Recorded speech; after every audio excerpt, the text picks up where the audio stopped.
సర్వమంగళమాంగళ్యే శివే సర్వార్థసాధకి శరణ్యే త్ర్యంబకే గౌరి నారాయణి నమోస్తుతే.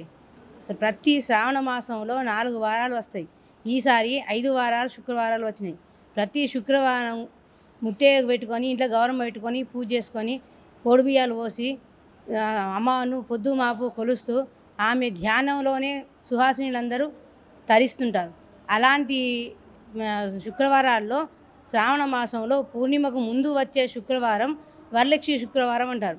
ఆ వరలక్ష్మి శుక్రవారం నాడు ప్రత్యేకించి వరలక్ష్మి వ్రతం ఉన్నవాళ్ళు లేని వాళ్ళు అందరూ తమ వంతుగా ఆ అమ్మవారిని తదేకంగా ధ్యానం చేస్తూ పూజ చేస్తూ ఆ ధ్యానంలోనే అమ్మవారిని తాను కొలుస్తూ నలుగురిని కొలిచే విధంగా ప్రేరేపిస్తూ గడుపుతారు. అలా గడపడంలో ఒక కథ కూడా ఉంది.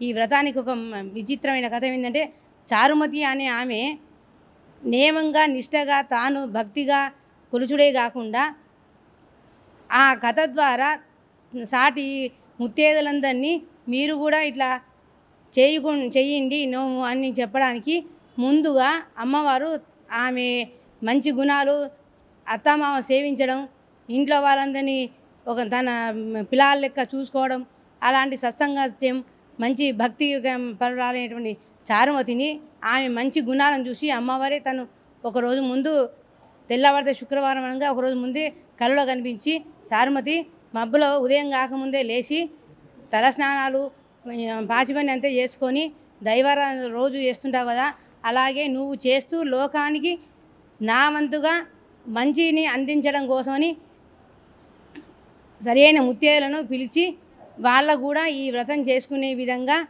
నువ్వు ప్రేరణ కల్పించు అని చెప్తుంది. చెప్పి నువ్వు పూజ చేసుకో అని చెప్తుంది. సరే అని చెప్పి తెల్లారి ఉదయం కాకముందే అమ్మవారు ఎవరికైతే మనసు నిండా అమ్మవారు నిండి ఉంటుందో వాళ్లకు అమ్మవారే తనకు తానుగా కనిపిస్తుంది. అలా అందరు కనిపించదు అంటే భక్తి అనేది 9 విధాల భక్తి. అందులో ఎవరి భక్తి ఎలాంటి ఉన్నా మనసు నిండా నింపుకుంటే ఈ కాలంలో ఏ తపస్సు చేయక్కర్లేదు. మనసు నిండా 24 గంటలు ఒక పక్క పని చేసుకుంటూ ఒక పక్క మనసు నిండా అమ్మ ధ్యానం చేసుకుంటే అదే ఒక రకమైన తపస్సు అవుతుంది. అలాగే చారుమతి అనే ఆమె తాను పూజిస్తూ తక్కిన సుహాసినులందరినీ లేపి వాళ్ళందరికీ ఇలా మా ఇంట్లో నోముకుందాం రండి అని పిలిచి 9 రకాల తోరణాలు ఉంటాయి. ఆ తోరణాలు పెట్టి పూజ చేసుకొని అందరికి వాయినాలు ఇచ్చి అందరికి భోజనం పెట్టి వస్త్రాది దక్షిణ తాంబూలాలు ఇచ్చి పూజించి ఆ రోజు నుంచి తనకు తానుగా కాకుండా అందరితోని చేయించడం వల్ల అందరిలో ఒక సమైక్యభావం ఏర్పడుతుంది. అలాగే అందరికీ భక్తిభావం కుదురుతుంది. అందరూ అమ్మవారిని కొలుచుకుంటారు. అలా అందరూ కొలుచుకోవడం వల్ల ఒక సంఘటితమైనటువంటి భక్తిభావం వ్యాపింపజేయడం వల్ల ప్రతి వాళ్ళు ఆ రోజు నుంచి ఈ రోజు వరకు ఒక మంచి గుణాలు అలవరుచుకుంటూ పెద్దలైందు భక్తి, దేవుని ఏంది భక్తి, పిల్లలైందు ప్రేమ, ఇలా ఇల్లును లక్ష్మీదేవి రావాలంటే ఇల్లు కలకలాడుతూ నీట్గా ఉండాలి. అలా నీట్గా ఉంచుకుంటూ ఇలా చేస్తూ వచ్చారు. అందుకనే ఆ రోజు నుంచి ఈ రోజు వరకు ప్రతి సుహాసిని కుల మత విభేదాలు లేకుండా తనకు తానుగా ఎవరికి వారు ఈ 4 వారాలు అమ్మవారిని పొద్దుమాపు కొలుస్తుంటారు.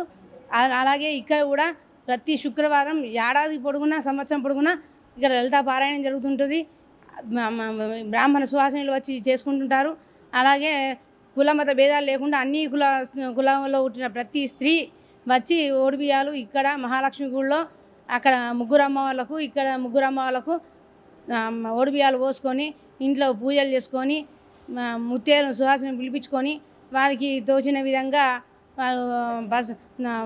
ఇది దక్షిణ తాంబూలాలు ఇచ్చుకుంటూ ప్రతి పుణ్యస్త్రీలో ఒక అమ్మవారిని చూసే విధంగా ఆ చారుమతి ఇంతమందికి ఆదర్శంగా ప్రతి పుణ్యస్త్రీలో కూడా నేటికి కూడా ప్రతి పుణ్యస్త్రీలో లక్ష్మీదేవి కనబడుతుంది.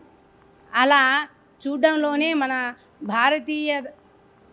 ప్రాచీన భారతీయ సనాతన ధర్మం అనేది కళ్ళగట్టినట్టు కనిపించేదే ఈ పండుగ రూపం. ఈ పండుగలలోనే ప్రతి పండుగ కూడా ఒక విశిష్టత ఉంటుంది. అలాగే శ్రావణ శుక్రవారము పూర్ణిమకు ముందు వచ్చే శుక్రవారం 4 వారాలు నోముకోలేని వాళ్ళు ఈ ఒక్క వారమైనా నోముకుంటారు.